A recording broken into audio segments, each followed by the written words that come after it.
cette semaine dans Carnet de santé, l'accès aux soins de santé pour les réfugiés et déplacés internes en Afrique.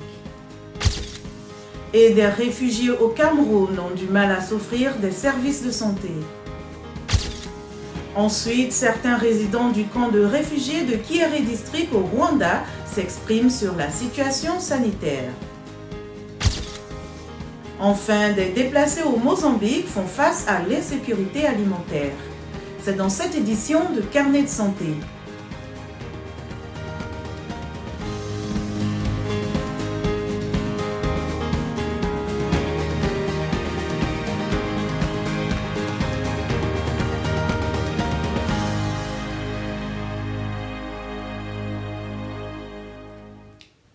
Bonjour à tous, merci de nous rejoindre pour une nouvelle édition de Carnet de santé.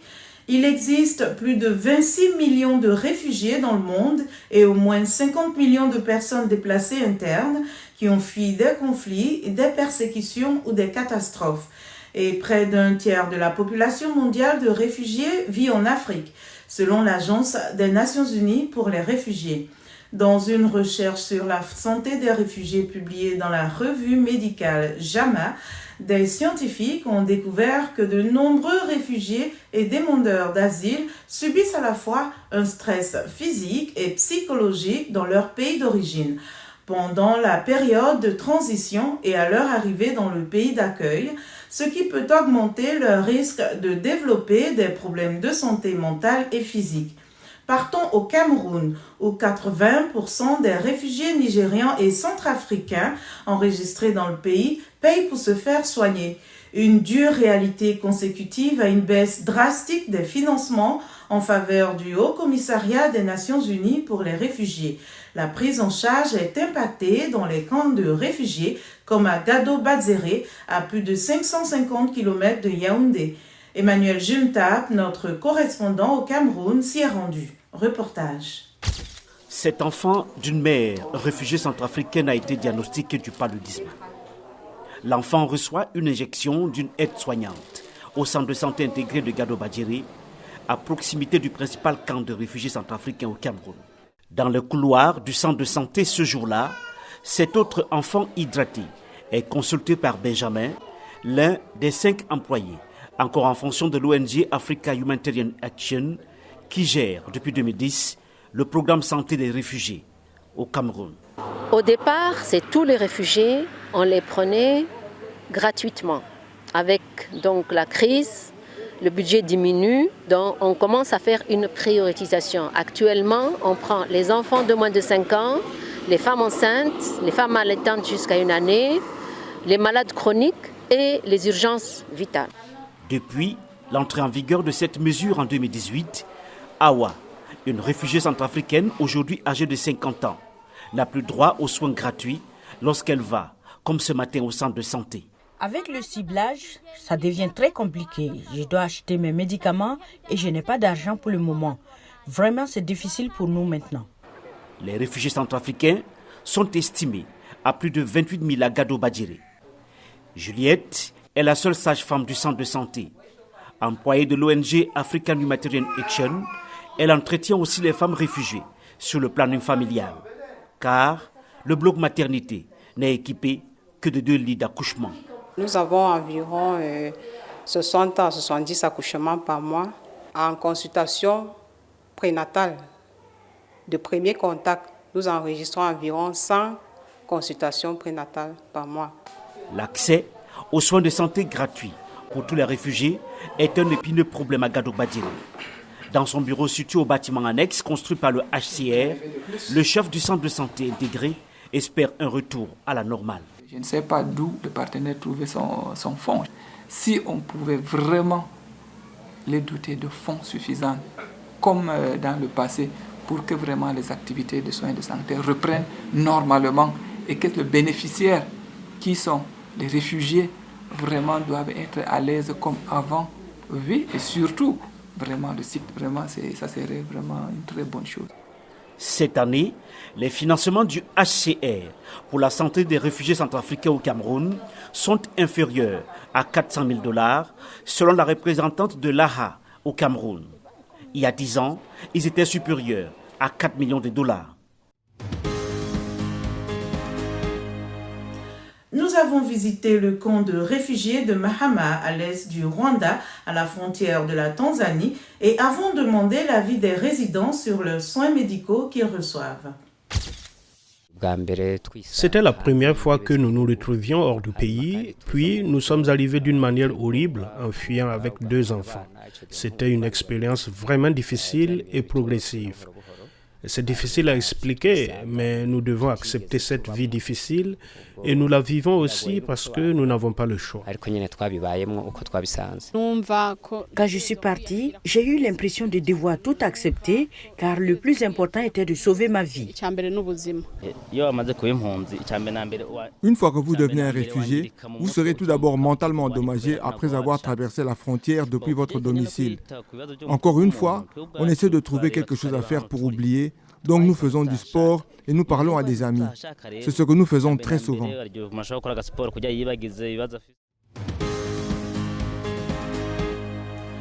Le docteur Allen Manasseh est le fondateur d'Impact Trust International, une ONG qui apporte de l'aide aux déplacés internes et aux réfugiés victimes de violences et de conflits. Il nous en dit plus sur l'accès aux soins dans les camps de réfugiés. You cannot provide health care to people you cannot access. Vous ne pouvez pas fournir de soins de santé à des personnes auxquelles vous ne pouvez pas accéder. Et nous avons encore beaucoup d'endroits que les services humanitaires ne peuvent pas atteindre. Je me souviens quand des endroits comme Gwoza ont été sauvés pour la première fois des terroristes. J'ai passé quelques jours dans cette région après les attaques terroristes. De nombreuses personnes ont perdu la vie en quelques jours à cause de maladies infantiles mortelles, de la mortalité maternelle et même de la malnutrition. À un moment donné, nous avons perdu beaucoup d'enfants, mais à l'échelle générale, les ONG ont bien réussi, mais de nombreuses personnes n'ont toujours pas accès aux soins de santé. Si vous regardez un endroit aussi célèbre que Chibok, les prestataires de soins de santé ne peuvent pas vraiment y accéder, qu'ils soient issus d'organisations locales ou internationales qui sont prêtes à intervenir et à soutenir les gens. Ainsi, à moins que l'accès ne soit fourni par une sécurité, une information et une communication améliorée, ces communautés n'auront pas accès aux soins de santé par l'intermédiaire de ces organisations. Donc, sans sécurité, honnêtement, il y a encore beaucoup de défis auxquels nous continuerons de faire face en ce qui concerne les soins de santé. Nous avons aussi beaucoup d'espaces non gouvernés. Il y a encore des gens qui ne peuvent même pas accéder à leur communauté. Il faut donc une coordination continue. L'absence de coordination affecte également certains de ces endroits. Par exemple, vous verrez la duplication des activités par certaines de ces organisations dans un endroit sécurisé et d'autres endroits sont laissés sans accès à quoi que ce soit. Le gouvernement doit donc intervenir et comprendre ce que les organisations doivent fournir en termes de leur propre mandat d'intervention au sein des services humanitaires. Avec cela, il y aura une couverture plus large et plus de personnes bénéficieront des services. Mais ce n'est pas suffisant car aucune organisation n'a le type de financement qui couvrira toute la région où vivent des personnes déplacées et qui ont besoin de tels services. Il faut donc vraiment améliorer la communication et la coordination parce que les organisations ont besoin de mieux comprendre les besoins des gens. Cela signifie que nos communautés doivent être suffisamment ouvertes et accessibles pour pouvoir communiquer. Les autorités doivent également comprendre leurs limites. Elles doivent comprendre qu'elles n'ont pas le droit de contrôler les organisations quant à où et comment elles travaillent, mais le gouvernement peut fournir des choses comme une évaluation des besoins et mettre cette information à la disposition des organisations afin qu'elles puissent identifier où les soins sont nécessaires.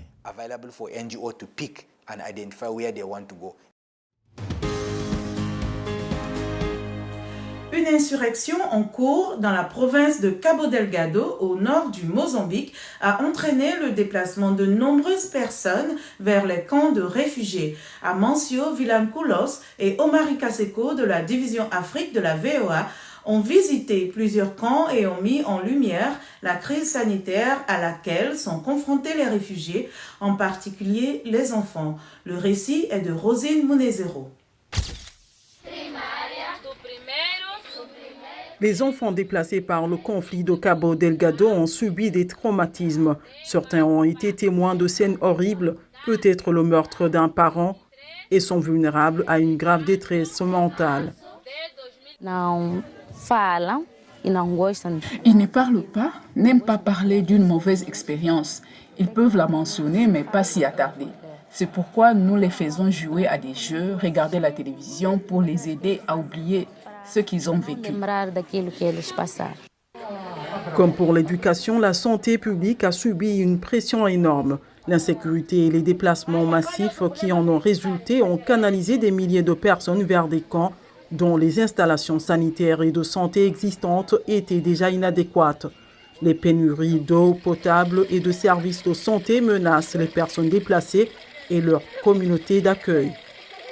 L'experte sanitaire de l'UNICEF, Isabelle Pereira, en visite dans un camp du district de Chur, dans le centre-sud de Cabo Delgado, dit qu'elle craint des difficultés encore plus grandes pendant la saison des pluies, de novembre à avril. Nous avons eu des épisodes de choléra l'année précédente, ici à Cabo Delgado, donc nous ne savons jamais si nous sommes totalement exempts. Le nombre de cas de diarrhée augmente avec la saison des pluies. Il est donc essentiel de se laver pour éviter le choléra. Il peut être difficile pour les personnes déplacées à l'intérieur du pays d'accéder à un traitement contre le choléra, le paludisme et d'autres maladies courantes dans la région.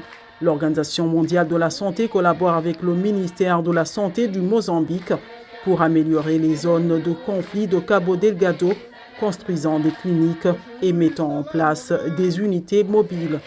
L'insécurité est toutefois un obstacle majeur aux soins de santé. Vous savez, la situation à Cabo Delgado est critique. De nombreux établissements de santé ont été partiellement ou complètement détruits. Et les prestataires de soins de santé ont dû se déplacer avec toute la population. Maintenant, nous avons quelques endroits où les soins de santé sont fournis, mais nous n'avons pas assez de médicaments.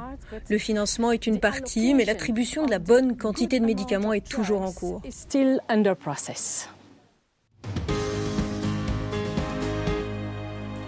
Toujours au Mozambique, des centaines de familles déplacées font face à une autre guerre, l'insécurité alimentaire. Mohamedou Humfa raconte.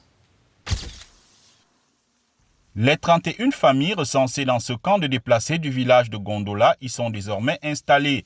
Selon ce déplacé, les gens ici ont du mal à se remettre de la guerre. En ce qui le concerne, avec une houe, des semences de légumes et un lopin de terre, il entend produire de quoi se nourrir et devenir financièrement indépendant. Je me sens déjà en sécurité, car là où nous étions, il n'y avait pas de paix. Je voulais cultiver le machamba où j'habitais, mais je ne travaillais pas parce qu'il y avait toujours des attaques. Le gouvernement nous soutenait et nous donnait de la nourriture. Maintenant, ils nous ont donné des semences. Nous arrivons déjà à nous nourrir et nous construisons un avenir. En produisant leurs propres légumes, les habitants disent vouloir ajouter un plus à l'aide gouvernementale et humanitaire avec les revenus de la vente des récoltes. J'ai fui la guerre avec d'autres personnes. Quand nous sommes arrivés dans ce camp de déplacés, nous avons reçu une aide alimentaire. Parfois, cela prenait beaucoup de temps et ce n'était pas suffisant. On nous a donc donné des semences à cultiver et maintenant nous avons une certaine autonomie alimentaire. J'ai même de quoi acheter d'autres choses. Au moins, je vois des changements. Je gagne de l'argent et je peux tout faire ici à la maison. Les dons étaient nécessaires, mais depuis janvier jusqu'à ce jour, nous n'en recevons plus. Donc cette production agricole nous aide à avoir une indépendance alimentaire. Et avec l'argent de la vente, nous achetons du savon, de l'huile, des vêtements et nous payons même la scolarité de nos enfants. En plus d'améliorer la quantité et la qualité de leurs aliments, les personnes déplacées ici fabriquent des briques pour construire de meilleurs logements et en faire leur maison. Notre émission tire à sa fin. Pour plus d'informations, rendez-vous sur notre site web voaafrique.com. Vos questions et réactions sont toujours les bienvenues sur la page Facebook de VOA Afrique. Vous pouvez aussi me suivre sur Twitter, @Lenormoudou. Merci de votre fidélité à Carnet de santé. D'ici la semaine prochaine, portez-vous bien. À bientôt.